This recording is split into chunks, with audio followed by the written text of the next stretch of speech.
All right, welcome back to part 6 video. We're going over, fraction basics, and we're continuing to use a products chart in order to find common denominator to add, and pretty soon subtract fractions. So we have 4 over 33, or 4/33 plus 2 over 11, or 2/11 equals, well, are these bottom number or common denominators, are they the same? Do we have a common denominator for these two fractions? No. So let's use a t-chart to kind of find out what both of these fractions, what denominator they both share.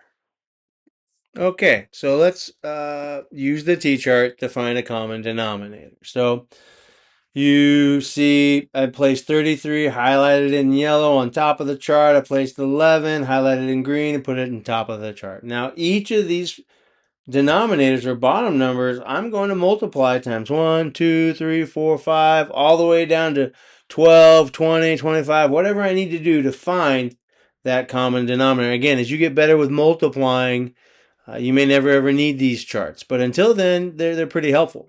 So I know 3 times 1 is 33. I'm sorry, 33 times 1 is 33. Times 2 is 66. Times 3 is 99. Times 4 is 132. Wow, my tongue's really getting in the way of my brain here today. 33 times 5 is 165. Right, so we have 11 times 1 is 11. Times 2 is 22. 11 times 3 is 33. 11 times 4 is 44. Times 5 is 55.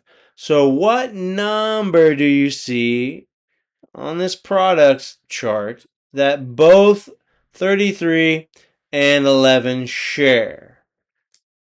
Oh, yeah, 33, right? And 33. Okay. So if I multiply 33 times 1, I'll get 33. If I multiply 11 times 3, I'll get 33. So let me show you what that looks like.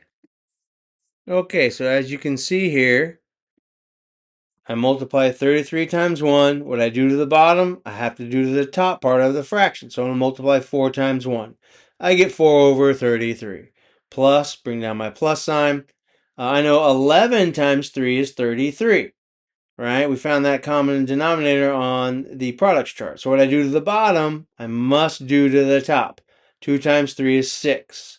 So now I can add these two fractions because the denominators are the same, or what they call common denominators. And again, 33 stays 33. We're not adding the bottom number or the denominator.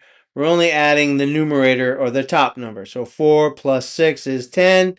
33 stays the same. Now, what you need to do is determine, is there a number that you can divide evenly into the top and the bottom to reduce or simplify this fraction? Right? Is there a number I can divide in top and bottom that does not give me a remainder other than 1, right? I can divide 1 into top and bottom. We end up with the same fraction, 10 over 33. All right. Is there a number we can divide into top and bottom evenly? Okay, so no, there is not. I'm showing you no, there's not a number I can divide into top and bottom evenly without a remainder other than 1. And that wouldn't reduce the fraction, that would just keep it the same. So now we know we're done. That is our final answer, 10 over 33. So what I'd like to do right now is kind of show you a little bit what I talked about in that last video, part 5, where there is a fraction trick where you can find a common denominator. Again, that's the same bottom number without using the t-chart. Okay? But many times, it's going to require you to reduce the fraction. Okay, so the trick that you can use to find a common denominator is you can take the two denominators and you can multiply them together. So you can take 33 times 11. I'm showing you that here. And that will give you the common denominator. Okay, so let me show you that here. I'm going to multiply 33 times 11. So I'm going to multiply 1 times 3, which is 3. And I'll move on to the next digit. 1 times 3 is 3. Now I'm going to start multiplying with my new digit, which means I have to put a placeholder. I showed you that here in red. You put a circle. I'm sorry, a zero. Sure looks like a circle, but okay. So you put a zero here as a placeholder. Then you multiply. 1 times 3 is 3. 1 times 3 is 3. Now, once you finish multiplying, you're going to add all your values. 3 plus 0 is 3. 3 plus 3 is 6. 3 plus 0 is 3. So you have a common denominator of 363. What does that mean? Well, let me show you. Okay, so we multiplied 33 times 11 to get 363. So what does that mean? Well, that means I'm going to have to multiply with this fraction 4 over 33 times 11 to the bottom. But when I do the bottom, I got to do it to the top, right? So 33 times 11, we already discovered, is 363.